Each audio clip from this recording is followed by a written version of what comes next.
Transmission میں، اور جہاں پہ آج 12ویں پارے کا ذکر ہوگا اور اس حوالے سے سورہ ہود کا ذکر ہوگا.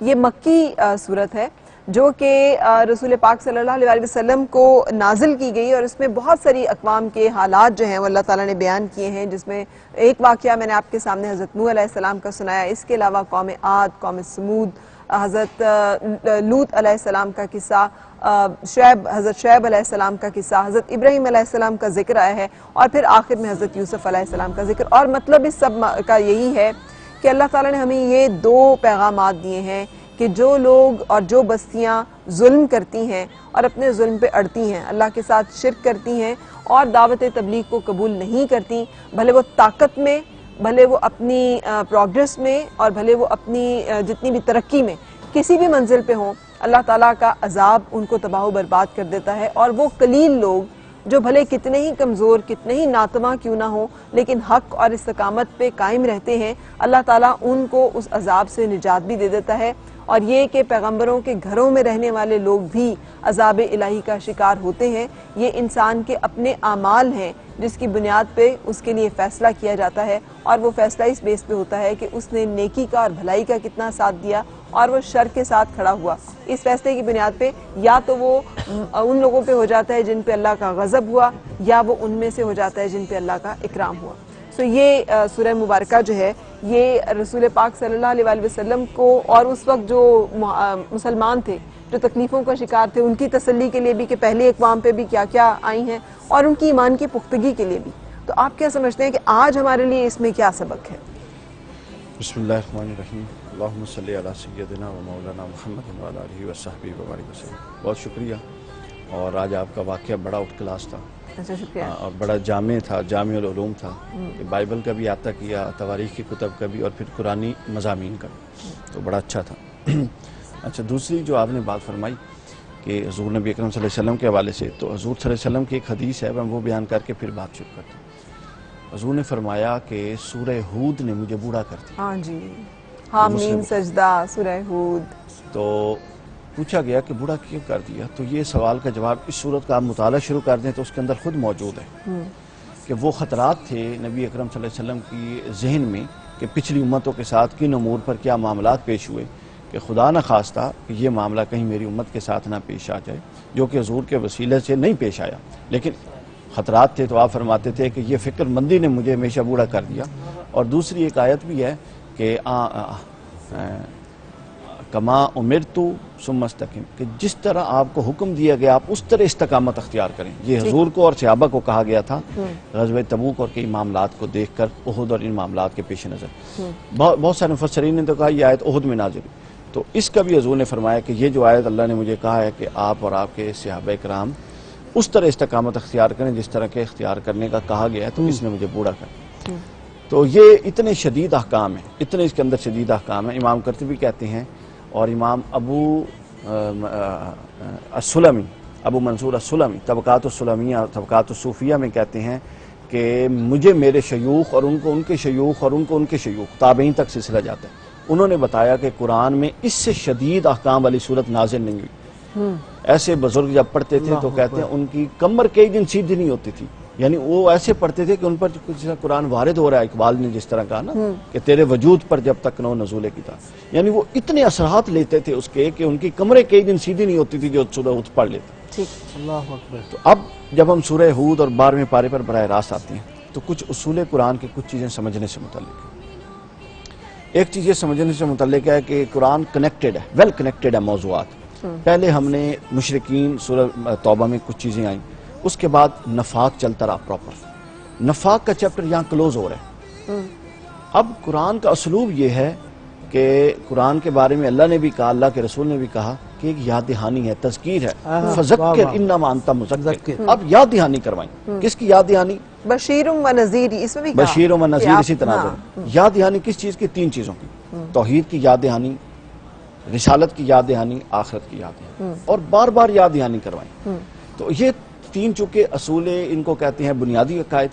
تو جو بھی موضوع چلتا ہے پھر قرآن ایک نئے انداز میں پرانی خامیوں کو مد نظر رکھ کے ان کو ایڈریس کرتا ہے. اب آپ دیکھیے کہ پچھلے موضوع کو ختم کر کے یہاں پر 4 چیزوں کا بیان آیا: قرآن کی حقانیت، توحید، رسالت اور قیامت. لیکن دیکھنے کی چیز فرا اس سے بھی امپورٹنٹ ہے کہ آپ دیکھیں کہ یہ قرآن کی حقانیت اس سے پچھلے پیارے میں بھی آئی ہے، توحید پہلے بھی آئی ہے، رسالت پہلے بھی آئی ہے، لیکن اس توحید کے جو پہلو یہاں پر آیا ہے وہ پچھلے میں نہیں آیا۔ یہاں پر تو سیدھا سیدھا ایک آیہ مبارکہ ہے لعنت اللہ علی الظالمین، ہاں جی، یعنی یہ اللہ تعالیٰ نے یہاں پر کھلے الفاظ میں ظلم کرنے والوں پہ لعنت اللہ تعالیٰ کی۔ صحیح، میں وہی عرض کر رہا ہوں۔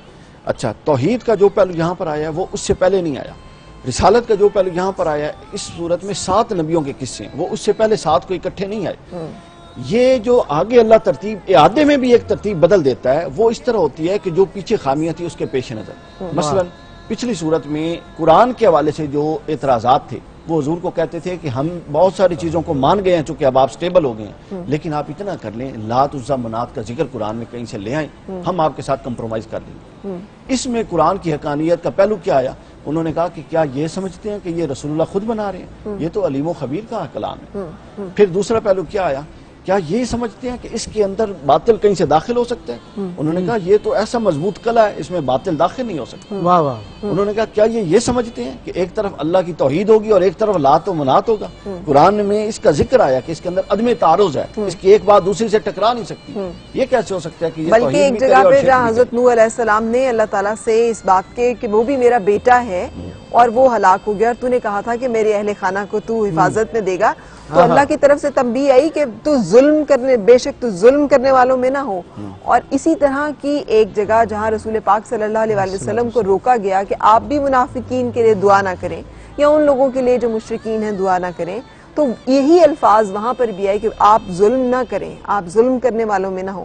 سو یہ دونوں مماثلتیں بھی ہیں کہ جہاں پر دونوں انبیاء کرام کو جنہوں نے اللہ تعالیٰ کے حکم سے آگے دعا کی، اللہ تعالیٰ نے اس دعا کرنے کو بھی روک دیا، منع فرما دیا۔ اب اس میں یہ ہے کہ اللہ کا اب اصلاً کس نے ہدایت پر آنا ہے اور کس نے نہیں آنا، یہ اللہ اور اللہ بہتر جانتا ہے کہ کس کو اصلاً ہدایت ملنی ہے یا نہیں ملنی۔ تو مفسرین نے یہ کہا ہے کہ ان کے لیے دعائیں کرنا یہ اس نیت سے تھا کہ اللہ ان کو، ایک تو ظاہر ہے قربت ہوتی ہے، جی جی، تو قربت آپ کی کا وجہ سے رشتہ ہوتا ہے، رشتہ ہوتا ہے، بندہ چاہتا ہے کہ یہ ہدایت پر آ جائے اور یہ قیامت کے دن بھی ہوگا۔ لیکن کیا ہے کہ دعا تو وہ مانگ لیتے ہیں لیکن ان کی بدبختی جو اصل اندر باطن میں ہے وہ تو اللہ جانتا ہے۔ جی، لیکن یہاں پہ ہمارے سمجھنے کے لیے تو ہے نا کافی یہ بات کہ پیغمبر ہیں، رسول ہیں، باپ اور بیٹا ہلاک ہو رہا ہے اور اس رسول کو اللہ تعالیٰ دعا کرنے کا بھی منع کر رہے ہیں حضرت نوح علیہ السلام کو، اور وہ دعا کو کرنے کی اجازت نہیں دے رہے، تو دعا قبول کرنا تو دوسری بات ہے۔ اور ہم یہ سمجھتے ہیں کہ ہم کسی بزرگ کی دعا سے ہم بخشے جائیں گے، مطلب ہمارا یہ جو عقیدہ، یہ خیال ہے، اس کا بھی تو ایک رد یہاں پر ہمیں دکھائی دیتا ہے۔ اس کا طریقہ کار یہ ہے کہ یہ ایک اصولی بات سمجھ لینے کی ضرورت ہے کہ دین کے اندر نسب کا احترام کی حد تک تو ساری بات ٹھیک ہے، لیکن نسب کی بنیاد پہ بخشش، مغفرت، اس کا کوئی تصور نہیں ہے، اور اس کی جڑ حضور نے کاٹ دی تھی یہ فرما کے، وہ جب دوسرے کسی قبیلے کی فاطمہ نامی عورت آئی اور آپ نے فرمایا کہ اگر میری بیٹی فاطمہ جس کا نام بھی یہی ہے وہ بھی کرتی تو اس کے ساتھ بھی یہی سلوک ہوتا، عدل کا تقاضا یہ ہے۔ بالکل صحیح۔ اچھا، سو ٹائم فور بریک ہے، جی، سو بریک کے لیے رکنا ہے اور بریک کے بعد ہم کنٹینیو کریں گے۔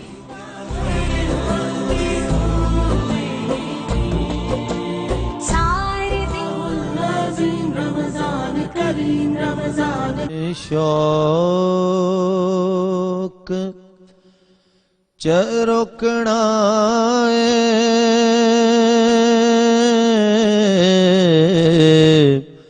میرے دل وچ شوق چروکنا ایک وار مدینے ٹر جاواں جی کردا اے چھڈ کے میں اپنا جی کردا اے چھڈ کے میں اپنا گھر بار مدینے ٹر جاواں میرے دل وچ شوق جتھے چن تے تارے جھکدے نے غم درد جتے سب مکدے نے غم درد جتے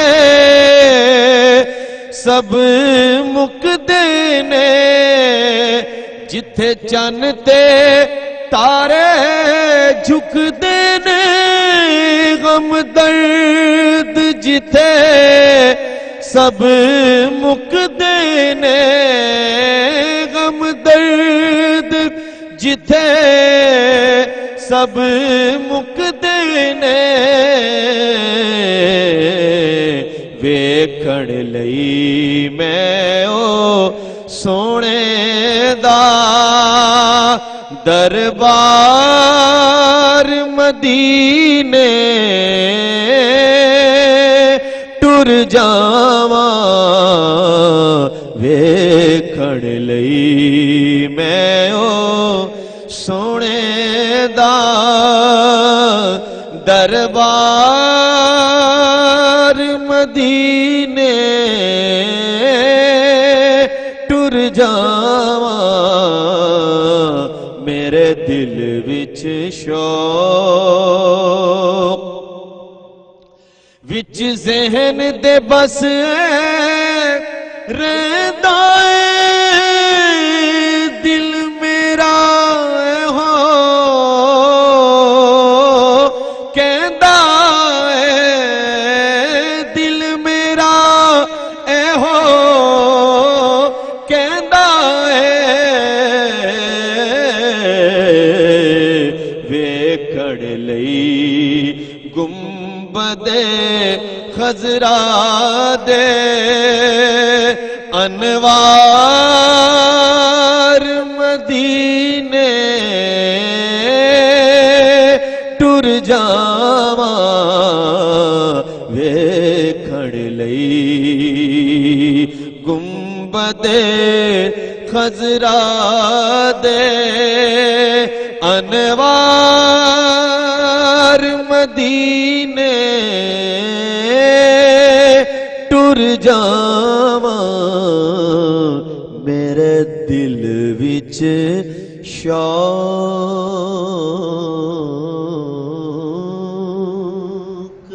واہ بہت خوبصورت ماشاءاللہ ماشاءاللہ. اور اللہ کرے کہ اللہ تعالیٰ ہمارے لیے حرم پاک کے مسجد نبی کے دروازے بھی کھولے.